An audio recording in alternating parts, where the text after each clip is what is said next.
Welcome to the SDA Housing Podcast, brought to you by NDIS Property Australia. Before starting this episode, we need to provide a general disclaimer. Information contained in this podcast is general in nature only. It does not take into account the objectives, financial situation, or needs of any particular person. You need to consider your financial situation and needs before making any decisions based on the information in this podcast. And you should consider seeking independent and professional advice for your personal circumstances. All right, let's begin.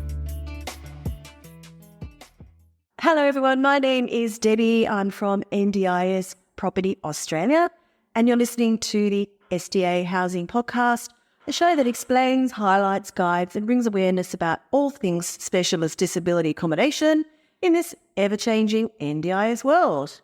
And today we have a special guest here in the office with us, Jeremy Soden from Forward Access. Hi, Jeremy. Welcome. Thanks for having me. Yeah. Now, we last saw each other back in May, I think, in Sydney. Yeah. That was great. You did a really good presentation there, which is sort of one of the reasons that we wanted to get you on the show, because thought that was some really interesting and very pertinent information that some of our listeners might like to hear about in terms of basically the design standards, the NCC changes, that sort of thing. So before we get into that, tell us a little bit about yourself. So I founded Forward Access specifically to focus on disability housing, specialist disability accommodation, and all things access really. So we also do general building audits and things like that in accordance with the Australian standards for access and mobility. But one of our core competencies is specialist disability accommodation. And previously I was a building certifier by trade and decided to specifically focus on SDA and housing for people with disabilities. So that's how Forward Access started. Fabulous. So how long have you been operating now?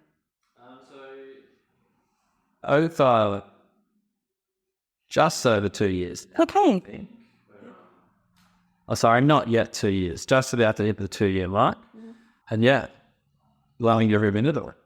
Great. So what made you decide to get specifically into the accessibility side of things? So previously it was a building certified. It's definitely not a building certifier's mandate to focus solely on access. We're dealing with a lot of other things to do with fire safety, all other building requirements. So unfortunately, access falls by the wayside a bit, and not every building certifier is up to scratch really, unfortunately. Before I started Forward Access, I actually had a brief stint in London for 2 years and worked a lot in aged care and disability accommodation over there. Oh, cool. Prior to doing that, that wasn't my focus as a building certifier either. I was mainly doing residential builds and small commercial builds or things like that, certifying those. But once I found my feet in disability accommodation in London, all things access over there, I've decided that's what I'm focused on in Australia also. Got a bit of a passion about it. Yeah, absolutely. Great. So, all right, tell us, what is the importance of accessible standards in today's building world? So absolutely. Unfortunately, Australian buildings, especially residential housing, hasn't had any accessibility standards imposed on it. So finally getting the NCC livable housing standard, that's been adopted in Queensland on the 1st of October this year, 2023. Other states, unfortunately aren't adopting that standard, but essentially it's called the Livable Housing Standard. It's now going to be applicable to new residential buildings. That's a brand new standard, and it incorporates things like access from the front boundary or a car parking space, at least one step-free entrance, a bathroom with a toilet on the ground level, a shower that doesn't have a hob in it, generally wider doors and wider corridors, and the reinforcement within the bathroom. So for the future installation of grab rails and things like that, those are all brand new requirements that are yet to actually come into play, but will be coming into play for residential housing in Australia. But prior to this, for a new residential build, there hasn't really been any accessibility requirements. Yeah. Now, I thought this was actually coming into play in most states in Australia, apart from New South Wales and WA. Yeah, so New South Wales at this stage have chosen not to adopt it. So WA is the same. Queensland and a few other states are adopting it this year. So Queensland and the Northern Territory and the ACT are adopting it on October the 1st, 2023. Victoria and Tasmania and South Australia, I believe, have postponed their adoption to the 1st of October 2024. Okay. So multiple different states adopting it at different times, which can also be confusing. Yeah, it certainly is.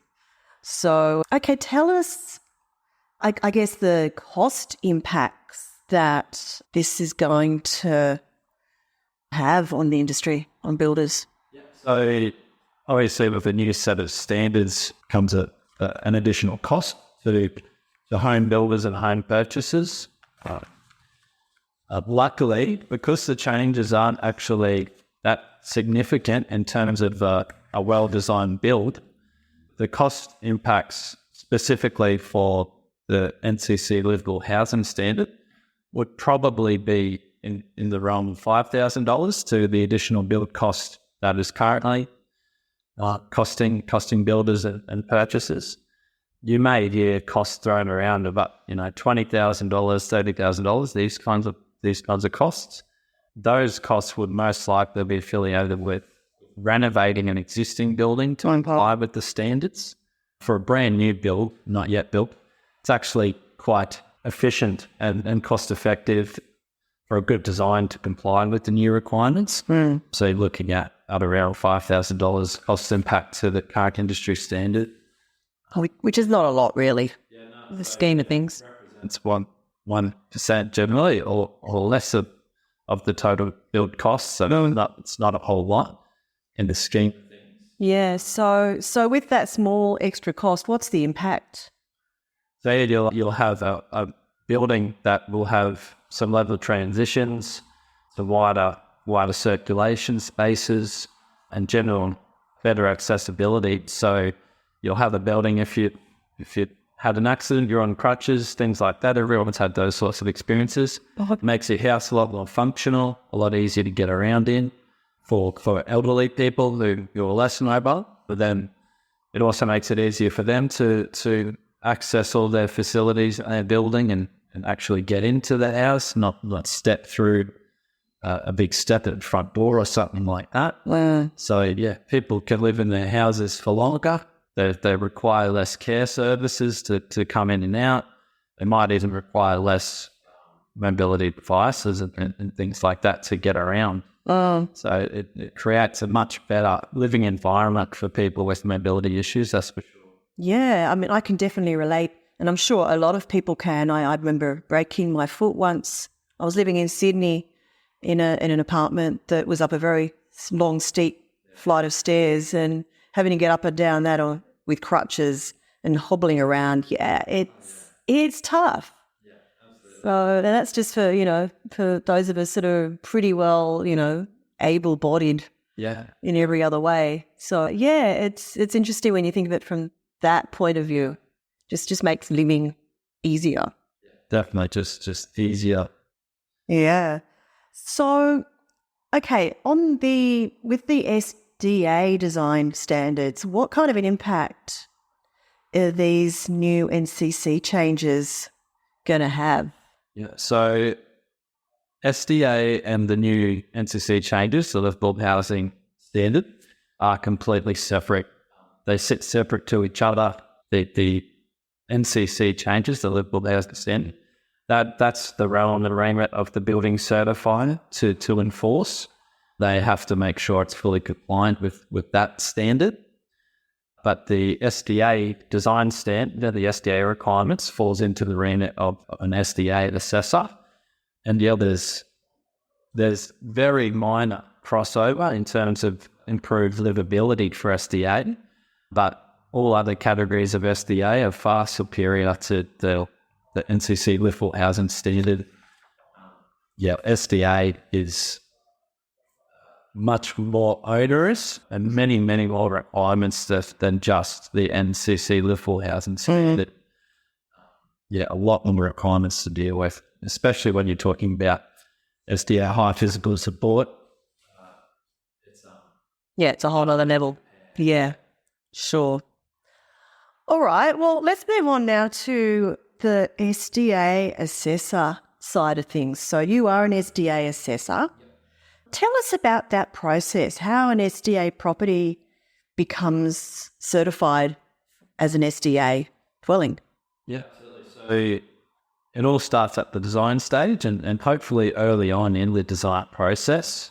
And we try and establish a good relationship with open communication early with the designer and draftsperson and builder and where our applicant is, to make sure that the design is as good as it can be and fully compliant with the SDA design standards. So generally would be approached by a builder or a developer or an SDA provider. Sometimes the owner or occupier. That's unfortunately rarely the case. But yeah, approached via applicant with a set of plans that might only be preliminary at this stage, not with a whole lot of detail. And we've carried out a design assessment with the SDA design standard and provide a list or an information request or a design assessment with all the information and all the changes that are required to the set plans to comply with the SDA design standard. From there, the applicant goes back, gets the draftsman or architect to make those changes. We get the plans fully compliant, fully up to scratch, and then we can issue the design stage approval. And then, we are able to submit our design assessment document, which includes the SDA assessment summary form, a checklist, and a certificate. We send that through to the SDA enrollments team at the NDIA.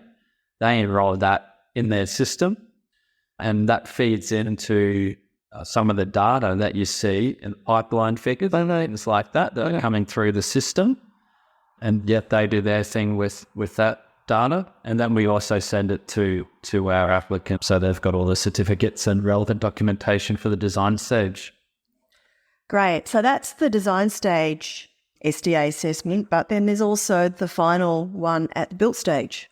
Yep. So I probably should have mentioned there's two distinct stages, design stage and as built stage. They're the only two mandatory stages for SDA. It is probably a good idea to get other optional inspections and stages done, and that's just going to ask that. Yep. Yeah, before you actually line the walls or the frame of the house or the duplex or units or whichever building you're doing, it's quite important that the actual set out is correct in terms of the actual dimensions and circulation spaces, along with the set out of the electrical fittings and fixtures and all those kinds of things as well. Otherwise, once the walls are lined and all your wall sheeting's up, it's a lot bigger problem to make rectifications on site at the end of the day. Well, so there is the as-built stage, but leading up to that, it is definitely a good idea to get the SDA assessor involved throughout the build, just to make sure that it's all going to comply at the final stage. Sure. How many sort of different intermediate assessments do you think would be most useful? Generally 2. For SDA, fully accessible high physical support, definitely 2. But also 2 for the lower stages as well. What we generally do is we like to make sure that the actual gradients in the floor of the bathroom are compliant, just because there's very specific gradient requirements for bathroom floors. So that's one sort of separate stage. Often that is not ready at the same time as the pre-sheeting inspection for the frame stage. So that is often at a different timing. They can try and get those to line up, but it's very difficult. And yeah, the second one would be the pre-sheeting inspection by aligning the walls. So generally 2 during the build is sufficient, and that should be able to best meet the needs of the builder to also line up their inspections with other consultants at people as well. So generally 2 leading up to the as-built stage. And then the final as-built stage, once everything is fully completed, we come in and do the final inspection.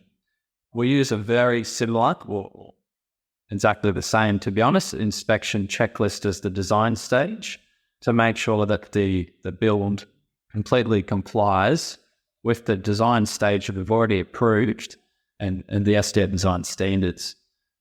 At the as-built stage as well, that's the stage at which we also check things like slip resistance of the flooring to make sure that the emergency power system is in place, all these kinds of things. So we have to get evidence and statements from the builder in terms of items that we may not be able to see. And we have to get checklists from them as well completed. And we have to get certificates for things that they've done as well. So we do collate a bit of information from the builder. And for example, the slip resistance tests that are completed for the flooring and the walkways and things like that, we have to obtain that before providing the as-built approval. Mm-hmm. Okay, so it's a real process. I think a lot of people that we speak to who are potentially maybe looking at doing a refurbishment of their property to make it NDI to SDA compliance, or just wanting to find out the whole build process, I don't think anyone really has any comprehension of how detailed and really high-end these specs are. Yeah, absolutely. Down to the millimetre, and there's so many other things involved. Yeah, absolutely. There's not a whole lot of flexibility in terms of if someone unfortunately gets something wrong, they really have to go back in and fix it to comply to the millimetre, have to get everything 100% perfect before we can actually provide the as-built approvals at the end of the day. Yep. Once you've got that as-built approval, that SDA certification, then the SDA provider can actually enrol the property. That's right. Yep. They need that certificate, though, to do so. That's correct. So that also is probably a good segue to say that the SDA provider and the SDA assessor, they're 2 separate entities, but they should be in good communication as well, I believe. They technically don't even have to know each other, never have to talk, never have to do anything together. But it's a very good idea that they're talking. They both know what's happening with the project, and they're on the same page. For sure. And this is where it comes down to collaboration. There's so many stakeholders involved in every step of the way of developing SDA that, everyone's got to be working on the same page. Yeah, definitely. And you see projects fall over and projects not go smoothly, literally because not everyone's working towards the same goal. Happens all the time, unfortunately. Well, I'm sure it does. How many projects have you worked on so far? A lot, hundreds. So I don't know the count now, but probably be 400 or 500 so far over the span of 2 years. Yeah, there was a lot of projects that came out of the ground early on in the implementation of the new SDA design standard. Once the actual SDA design standard in its current form was released, there was a big surge of projects at that point. So in the first year of the SDA design standard coming play, we looked at a couple of hundred projects. There was lots and lots of work done early. Once everyone knew about the SDA design standards and had a set of rules and standards to work with, they really got to work early. Mm-hmm. That probably helped things in terms of putting a bit of stock out there in the market for SDA, but unfortunately it's probably not designed specifically to meet the needs of every SDA participant. So now we're really starting to see that the purpose-built homes come into play for SDA participants. They're really getting a big say in exactly what's to be built and how they want it to build and look. So now we're getting the really good projects coming to light. Yeah, I want to talk to you more about that in a bit. But back to the SDA standards. So the SDA guidelines that we're working with were issued in October 2019. Correct? Yep. Yeah. So that's when the document was finished and put out. And I believe they came into 100% force the June of the following year. Oh, wow. I think it was June 2020, I've told you. Yep. Uh, So previous to that date, when we didn't have these design standards, am I right in saying that basically properties were just pretty much being built to the livable housing guidelines? Pretty much, yep. So for SDA, there was still a document that was SDA guideline requirements. So I can't remember the exact name of it, but there was essentially a document which had some bullet points listed on it. And to comply with SDA, you had to achieve the LHA guidelines plus a few extra bullet points. I guess for like wider hallways for wheelchairs and that kind of thing. There was still the requirements. So, for example, for high physical support, there was literally a bullet point that just said provide emergency power. There was a bullet point that said provide a communication system and things like that, but it was not elaborated on. So it was completely up to someone's interpretation. So it was mainly the LHA guidelines. Plus a few points. So I guess we were talking about, a half a dozen pages to what has now grown to the 3 pages, which has now grown to the 84-page design guidelines that we work with now, the Purple Book. Yeah. Yeah. So that obviously, there were properties being built before those new guidelines came into place. So that must have had an impact on the actual, what those properties are like, and they're probably quite basic and not fit for purpose. However, they would still have been enrolled as new build SDA. Yeah. Just recently had this discussion actually, and that's exactly right. So they could have been enrolled back in 2019, 2018, 2017, but be quite basic in what's actually provided and not comply with the new or the current SDA design standard. So that is a bit of an issue when it comes up to if there's a changeover or a change in ownership of the land, or they're looking to make some modifications or alterations to the house. If it has to go for a brand new approval, there's a bit of a grey area there, so it won't meet the new standards. Okay, that is interesting. Yeah. That's really interesting. So I guess this is really beneficial for people coming into the investment side of this now, that we have a lot more knowledge, having worked with these new design standards now for nearly 4 years, I guess, there's just so much more that needs to go, and we're learning more about, as you just said, what participants actually need and building them very bespoke. Yeah. And to what's required, well above the minimum standards. Yeah, much better products. Yeah, for sure. So, talk us through what you consider best practice as opposed to the minimum standards in those guidelines. Yeah, absolutely. So it is definitely best to point out that, minimum standards comply, but you really want to be achieving above just minimum standards. And that's what providers like yourself, I'm sure, are looking for.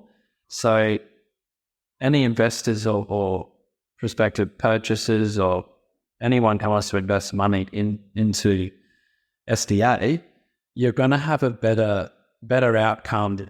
The house is going to be tenanted much more often. Future-proofed. Absolutely. If you are actually achieving best practice, not just minimum standards. Sure. So that's some things that aren't actually addressed in the SDA design standard. It's not written requirements that you have to achieve. So you're thinking more now about having multiple living spaces. If you're going to have two or more participants living together, one shared living space is often not adequate. Yeah. You need separate living spaces for people in a house. And in those early designs, there was lots of buildings with just one lounge room. So, multiple living spaces, so at least two if you're having at least two occupants in the building. Things like additional storage. Yeah, for sure. If you've got occupants in wheelchairs, occupants often firstly have more than one single wheelchair, so they need somewhere to put those additional wheelchairs. You also have things like mobility scooters, have other equipment that people just like to store somewhere in the house. And there's very little storage areas in some of those first iterations of the design. And people have now realised the more storage, the better. So additional storage spaces for sure. And that, again, those storage spaces should probably incorporate some things like charging points. So if someone does have a motorised wheelchair or a mobility scooter, they can charge that up and do that away from the actual circulation space in the house, so not everyone's falling over it. Yeah. So that's probably another big one. There's just general design requirements that could be done a bit better. You can always make your corridors slightly larger. You never want just to meet the minimum requirement, because your wider corridors are really helpful in these SDA buildings as well. What about things like adjustable shelves? We know that in the full accessible and high physical support, they've got to have minimum one adjustable bench top in the kitchen. That's, I think, all that's required in terms of adjustable shelves or benches. Yeah, you do need one storage space of, I think, 600 wide, I think, from every 600 wide with it. The ability to have adjustable height shelving. But that's a bit of a joke. It's just a tick box requirement to say they've provided adjustable shelves. I mean, 600 wide isn't going to fit anything in it. So, yeah, absolutely adjustable height bench tops. One adjustable height bench top in the kitchen is the minimum. But what we're now seeing with some very good designs is there is lots of height adjustability throughout the building. And so the actual kitchen, it'll have the cooktop also integrated into the height adjustable bench top. So you'll have a workspace and a cooktop that are both height adjustable. It's not so much done at the kitchen sink because of the plumbing fittings. But it can be. Yeah, it can be as well, yeah. And same with the bathroom? Yeah, same with the bathroom basin too, and those requirements. So, yeah. And then I've seen all sorts of really fantastic things like overhead cabinets that actually drop down. Same thing in the bedrooms, the hanging spaces and whatnot that come out and drop down too. Yeah, adjustable shelving and hangers in the robe. The robe often gets forgotten about, but everyone needs to put clothes away. Yeah. Now, do you see that as being more of a need? I guess it's obviously not a requirement, but more of a need for maybe people with fully accessible rather than high physical support? I mean, a lot of the time, my perception is that someone who's got fully accessible is probably able to do more for themselves. Yeah. Just the fact that they're sitting in a wheelchair. So they need that height adjustment, but they can reach up and get things as long as it's within reach. Maybe someone in high physical support is going to be doing less of these things for themselves anyway. Yeah, that is a good point, because you see with the standards, as they're on, the standards are almost thought about in a tiered system. You go from the lowest being improved livability, and then robust, and then you step up to fully accessible, and then you step up to high physical support. But it's not really a tiered system. They all have different requirements, so they shouldn't be treated in that similar way where, fully accessible is just one step below high physical support. That's not really the case. High physical support's just got some extra systems within the buildings that are required for someone that is getting assistance with pretty much all of their daily living needs and things like that.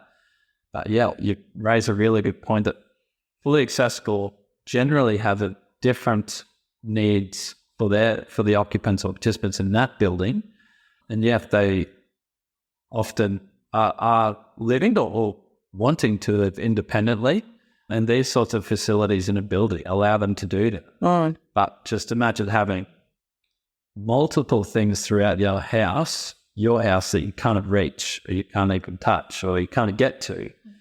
It's not a very nice thing to be confronted with every single day. For sure.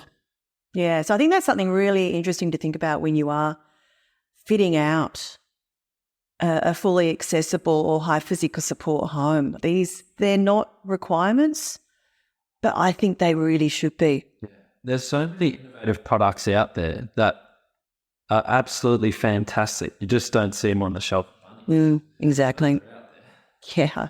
Yeah, we've had an episode or two with Hafley, and they've got some fantastic products. Yeah. So we've talked about that before.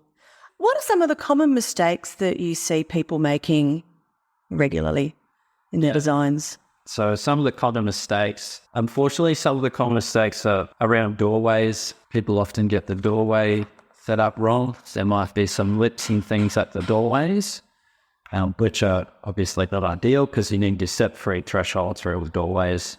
You only have a maximum vertical lip of 3 millimeters, so it really is barely anything.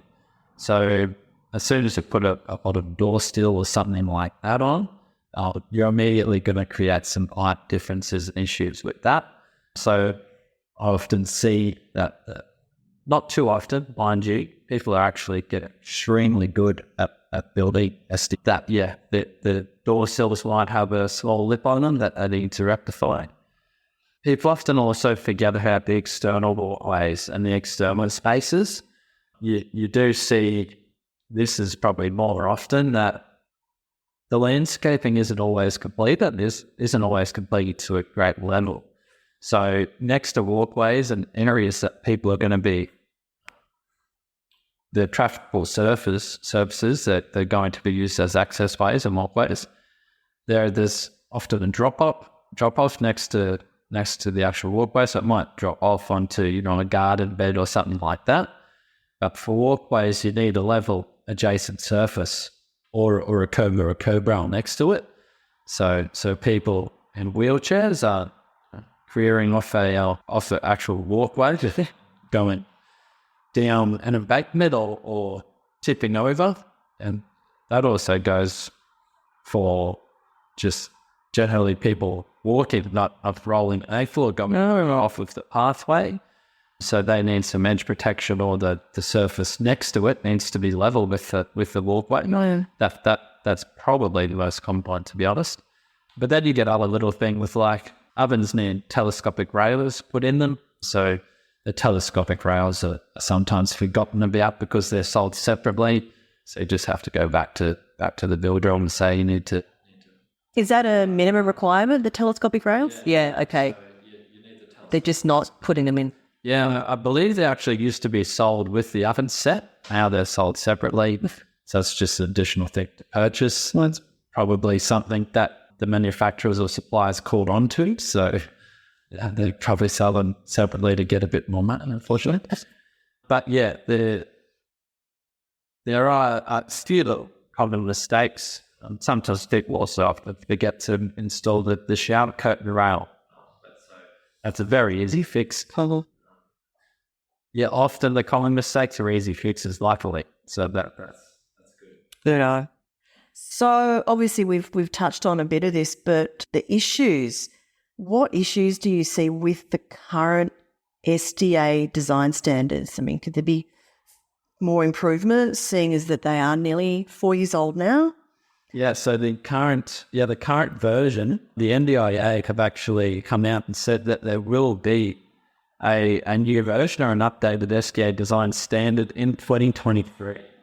Okay. So it's imminent. Yeah, it's imminent. It's in a pretty short timeline. I would be surprised to see it be released in 2023. I mean, I hope it is, but yeah, it's a very tight time frame to update a very important document. The first iteration has been quite good. So previously you only had those design guidelines with a few bullet points.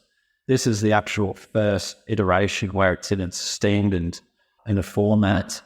So the writers have done a very good job to actually get it where it is.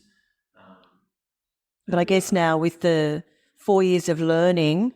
Yep, so no one had obviously before the standards were written, there was very little, real depth of knowledge of people actually living in SDA and living in SDA that are sort of built to a very specific standard. So we really need all stakeholders to feed back into the new design standard. And that should involve mostly the participants and people living in the buildings. Absolutely. And then there also should be SDA assessors, SDA providers, SIL providers, probably also building certifiers that are approving the buildings under the Building Code of Australia, access consultants, architects, engineers, any stakeholder that is involved in SDA, I would hope gets a bit of consultation. They haven't called for consultations or anything for the review? Not that I'm aware of. I believe they do have a few regular consultants, the NDIA, a few regular consultants or parties that they refer matters on to that deal with SDA.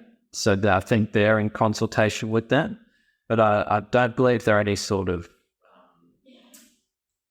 peak bodies or groups of consultation or sort of public consultation that has occurred as of yet. So I do hope that occurs pretty soon, and I hope that there's a draft as well to provide comments on. Yeah. I imagine that's probably how they're going to go about it, to make a draft as they see fit and then release that for comment. I imagine that's probably what they're going to do. But yeah, the current standards that provided a very, very good basis to work on and incorporate what's needing to happen in SDA and what's working best and make these defined requirements, because there's a bit of interpretation around the wording and things like that with the SDA design standard. So it'd be good to get it all defined and get a really solid document. Very clear and precise. Yeah, more black and white than grey and interpreted. For sure. So what would you like to see? Where do you see the new standards going? What would you like to see in them? Personally, yeah, some more defined terms in terms of the way it's actually written, to have defined terms in there, so it's very clear what things mean. So it's not up to interpretation.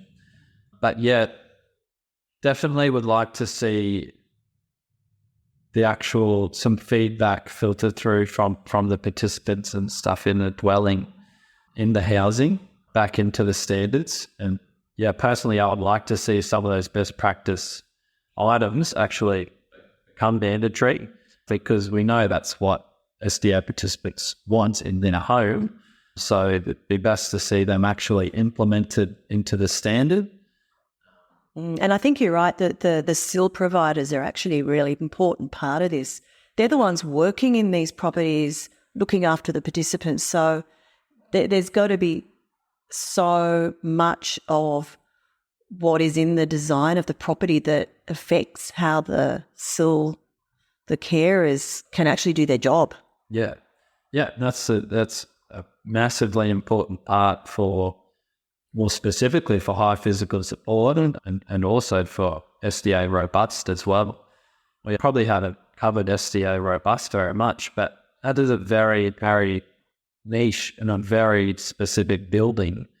It's robust, should really be designed to suit the occupant that's going in there. And unfortunately, that doesn't always happen, and SDA robust buildings are being built in a more generic way, which is not the greatest thing. But SDA robust currently in the SDA design standard doesn't have very defined terms of actually what has to go into the buildings. Robust is not defined as what meets robust. So some SDA assessors are accepting some fixtures and fittings and linings and other things put into a building, and other SDA assessors are knocking them back and saying, no, we don't think that's robust enough, or we don't think it's robust. So there's some interpretation issues around SDA robust and what is acceptable. So that is causing a little bit of confusion in the industry, especially for builders, because they'll go and provide a specifications list and try and sell that off to as many people as possible. And if one SDA assessor says that's okay, then they're going to get that approved. But it really might not be suitable for an SDA robust participant. Yeah. Little off the point here, but since you brought up robust specifically, I guess we know it's so difficult to build robust to the participants' need. We know the issues of getting participants in those properties. Most robust funded participants can't share with another person.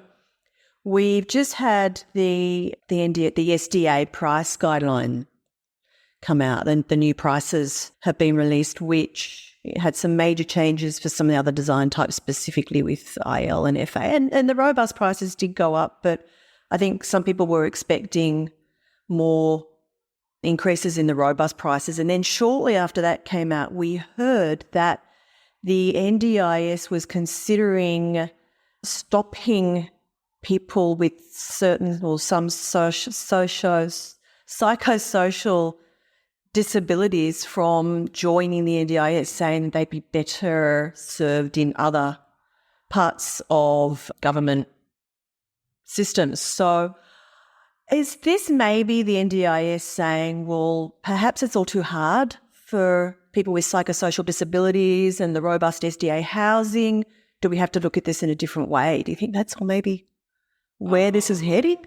I did see that, and to be honest, it came as a bit of a surprise to me, because I would have thought that it would probably be a good avenue for housing for these people and with these types of characteristics, because robust housing, it can be provided for people with these kinds of characteristics, most definitely. So I'm not too sure what the end goal is or what the actual intent behind that was. But I do see that SDA can suit these people's needs. Mm-hmm. I guess it's a wait and see then on that one. Yeah, so hopefully they come out with a bit more of the reasoning and the intent behind it, and what they are going to provide in terms of the funding models and also what they see suitable housing. Yeah. Hopefully they make that clear. That would be good, yeah. So we're all definitely wondering at the moment where it leaves robust. So, okay then, Jeremy, I think that's pretty much all my questions that I had for you. So how can people contact you? You could Google Forward Access, hopefully where the first link that comes up. I would said that, yeah, so we've got an inquiry page on the website. So you can head to sportaccess.com.au, pretty original, and you can inquire with us there. Or our inquiry email as well, which I have access to at every day. Inquiry with an E and forwardaccess.com.au. Great, and we'll have those links in the description of this episode too. So any last words, any last thoughts on what you do, what you're seeing in the industry that you want to leave us with? Not too much, not too many words of wisdom, but the SDA housing, it has come a long way since its inception. And then builders now have gotten their head around it, and the builders that have done a few now and have knowledge about it, they're constructing these buildings extremely well. The level of construction and the detail of being put into the buildings has come a long way. And the buildings now are as good as they've ever been. And now with all the feedback coming through from providers, so providers, SDA providers, along with what the participants actually want within their homes that they're living in now, we're getting a much better understanding of what SDA needs to look like and what's most suitable for SDA participants. So yeah, just on a positive note, that the buildings are becoming extremely good and really nice and livable. They look and feel like nice houses to live in, and it is creating an awesome outcome for SDA participants, and it'd be lovely to see it continue. Good stuff. Well, I think that's a really good positive note to finish on, and I agree with you. I think as the industry is maturing, we're getting really good at this. Absolutely. Yeah. Cool. Well, thank you so much, Jeremy, for joining us today. Thank you for having me. Great. And we'll see you on the next episode. We hope you enjoyed this episode. Please make sure you are subscribed and following us so you can keep in the loop with all of our upcoming episodes. We would really appreciate it if you could leave us a 5-star rating, a written review, and to share this podcast with those that could benefit. Until next time, catch you on the next episode.